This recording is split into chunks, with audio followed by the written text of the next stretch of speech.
Hey, guys, welcome back and happy Thursday. All right, guys, so for the first time in what feels like forever, we're not back to talk about the scandal, but we are back to talk about this Ultimate Girls Trip Season 4 drama. Now, apparently, according to page 6, they released this, and I know everyone's been asking me to talk about this. I'm sorry, we have been so into the Vanderpump Rules drama. I feel like in my mind, I was like, everything has to wait until like next week, but no, we can get into it.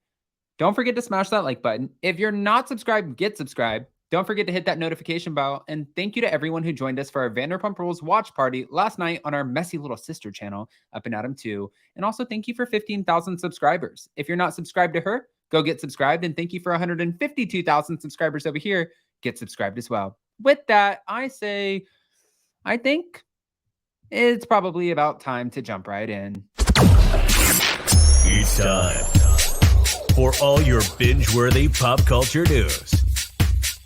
Welcome to Up and Adam. All right, guys, so we're back to talk about Brandi Glanville because from what we're hearing, her lawyer is demanding that the studio execs release the harassment audio. Now, you guys know this because we've been talking about the Brandi Glanville, Caroline Manzo of it all, and this has been going on for quite some time. There was an internal investigation. There probably is still an internal investigation based off of this, and now I'm just wondering what the hell is actually happening. So we're going to get into it. Okay.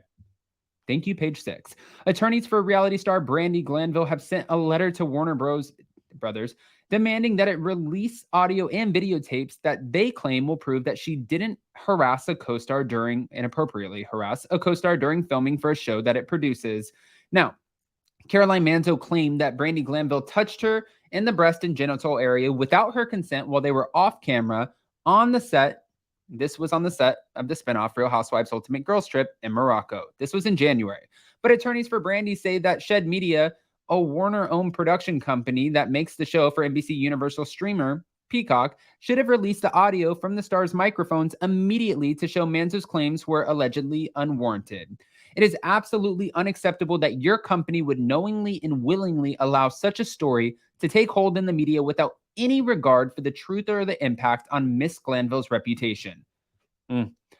This was addressed to them. Okay, this is interesting to me. He claimed that the decision not to release the tape while the accusations were being reported in the press was a cynical ploy for ratings. The idea presumably being that potential viewers' interest would be piqued by press reports about Brandi's alleged behavior. So her attorney saying, if you guys have the audio, give us the audio. You guys should release it. Pretty much kind of saying she's okay with that. If you're saying that Brandi did something and there's audio from it, you guys are saying that, okay, we were mic'd up, but we didn't have cameras rolling in the bathroom, release it, which could be extremely dangerous for Brandi Glanville if she was in fact not telling the truth, because you're playing chicken at that point. If you're like, oh no, I know I did this, but I know that they'll never release it. So let me get my lawyer to, write a letter because that'll be everywhere and people will start believing me. That would be a really bad move on Brandi's part, because we know once Ultimate Girls Trip comes out, they would release the audio and they would put it on the show, which would be very problematic for Brandi Glanville. Now, supporters of Caroline Manzo and the former Real Housewives of Beverly Hills, Brandi Glanville, have both claimed for weeks that the audio would confirm their version of events. Now, the lawyer demanded in the letter that Warner release them now. Caroline Manzo made her claims the morning after the alleged incident, which is said to have had happened on the evening of January 25th, sparking a Shed Media investigation into the matter. She claimed that Glanville had given her unwarranted kisses, unwanted, both during a party, but when they went into the bathroom with two castmates, Brandi pinned her against the wall and touched her in intimate areas over her clothing. She and Glanville were both moved from the house where their co-stars were staying to hotels and then returned to the United States. Now, it gets worse. In that bathroom, as the audio will confirm, nothing inappropriate or illegal whatsoever occurred. As you know, both your investigation and the audio and video that you possess, the four women washed their hands before returning to the party where they enjoyed some food and chatted. Throughout, Miss Manzo appeared to be having a great time and didn't telegraph any signs whatsoever that she wanted Miss Glanville to leave her side. Overall, the entire incident was compromised of some flirtatious conduct and kissing between Miss Manzo and Miss Glanville, and all of it was absolutely mutual and consensual.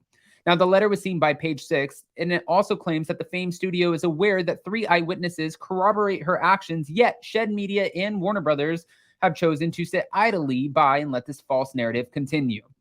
They're saying, we have people who were there.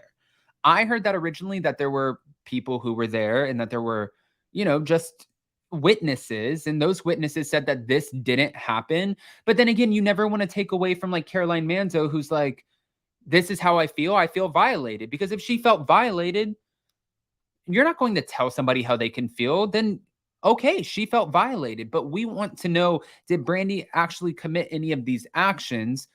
Because it's sort of easy to pin things on people, but until you have the evidence, you don't actually know the full story, right? So I think that's the point that they're trying to get at here. The letter also says that the Real Housewives of New Jersey star Caroline Manzo did nothing to discourage Brandi Glanville from touching her, was outspoken about her liberal views on sex, and even offered to allow castmates to touch her breasts to confirm that they weren't implants. Not only did the eyewitnesses ask Miss Manzo if she was okay, to which she responded with a smile and a thumbs up, but after the alleged bathroom incident, when the group returned to the dinner table, Miss Manzo made a lighthearted comment to the eyewitnesses about having been kissed by a girl before, but never having kissed back until now.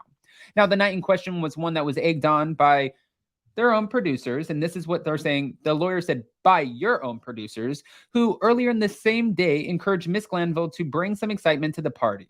When Miss Manzo arrived at the main house, the 2 women spent time together enjoying shots, laughter, and dancing with the other woman, but it's beyond contention that you provided nonstop alcohol and an environment where the participants were drinking and smoking marijuana all day and night. I didn't even know if you could smoke marijuana in Morocco.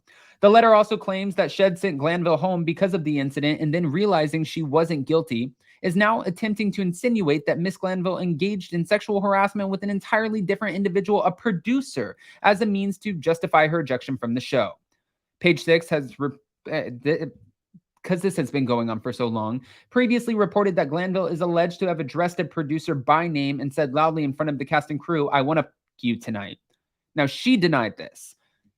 The lawyer is also claiming that Shed instructed Brandi to not seek out legal representation or attempt to correct the public record.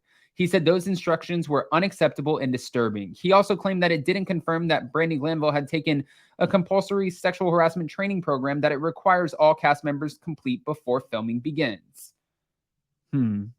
Okay. All right, guys. I'm curious how this is going to go, because if they found any wrongdoing on Brandi's behalf, she's done. No more Traitors, no more Ultimate Girls Trip. You'll never see a cameo of her on Real Housewives of Beverly Hills. Her reality TV career is over, at least when it comes to Bravo, NBC, Peacock, all of it.